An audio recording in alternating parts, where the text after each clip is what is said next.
কৃষি কৰ্মৰ জৰিয়তে জীৱনত সফলতা লাভ কৰা এজন ব্যক্তি কৃষি কৰ্মৰে স্বাৱলম্বী হ'বলৈ সক্ষম হৈছে নামতিৰ মিছাজানৰ হৰেণ কলিতাই।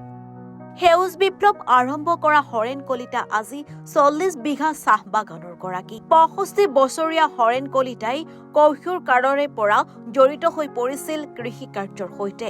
৪০ বছৰ ধৰি কৃষি কৰ্মৰ সৈতে জড়িত ব্যক্তিজনে ৪০ বিঘা মাটিত চাহ খেতি সাঁচি কল, জালুক, কুঁহিয়াৰ আদি খেতিৰ জৰিয়তে গ্ৰাম্য অঞ্চলৰ বুকুত গঢ়ি তুলিছে এখন কৃষি পাম, যাৰ জৰিয়তে প্ৰায় ৪০টা পৰিয়ালক নিজৰ কৃষি পামত কৰ্মসংস্থাপনো দিছে খেতিয়কজনে।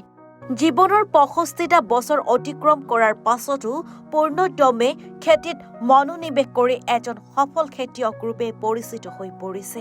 নামতি মিছাজানৰ এইজন হৰেণ কলিতা এতিয়া অসমৰ যুৱ প্ৰজন্মৰ বাবে হৈ পৰিছে আদৰ্শ। মই সাধাৰণতে কৃষি 1984 পৰা মই আৰম্ভ কৰিছোঁ আৰু বিশেষকৈ মানে আমাৰ যেতিয়া বিদেশী খেদা আন্দোলনৰ সময়ত এটা কথা প্ৰচাৰ হৈছিল যে সকলো যুৱক স্বাৱলম্বী হ'ব লাগে আৰু সেই স্বাৱলম্বিতাৰ পথ বিচাৰি মই কৃষিকেই তাৰমানে আঁকোৱালি লৈছিলোঁ আৰু তেতিয়াৰ পৰাই মই কৃষি ক্ষেত্ৰত জড়িত আৰু যথেষ্ট সফলতা মই অৰ্জন কৰিছোঁ বুলি মই নিজে ভাবোঁ।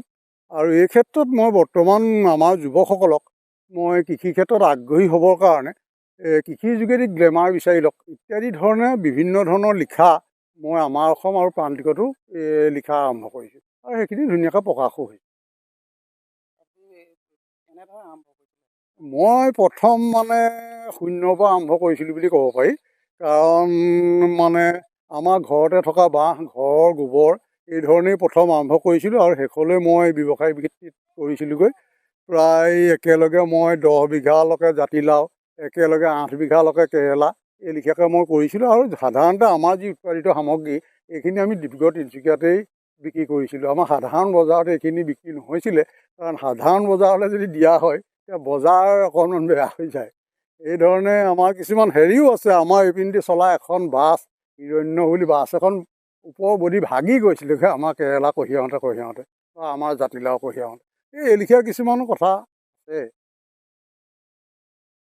নহয় মানে মই এটা কথাই কৈ আহিছোঁ, যেতিয়া মই 1984 চনত কেৰেলা খেতি কৰিছিলোঁ তেতিয়া কেৰেলা খেতি কৰোঁতে কেৰেলাৰ দাম আছিলে 1 কেজি কেৰেলাৰ দাম 5 টকা, কিন্তু এতিয়া 1 কেজি কেৰেলাৰ দাম 80 টকা বা 100 টকা।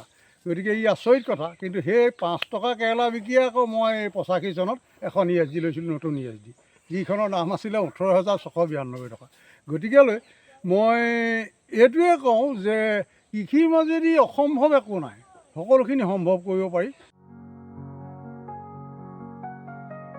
আমগুৰিৰ পৰা ৱাকিল আহমেদৰ ৰিপৰ্ট, এনি ভাৰত 24।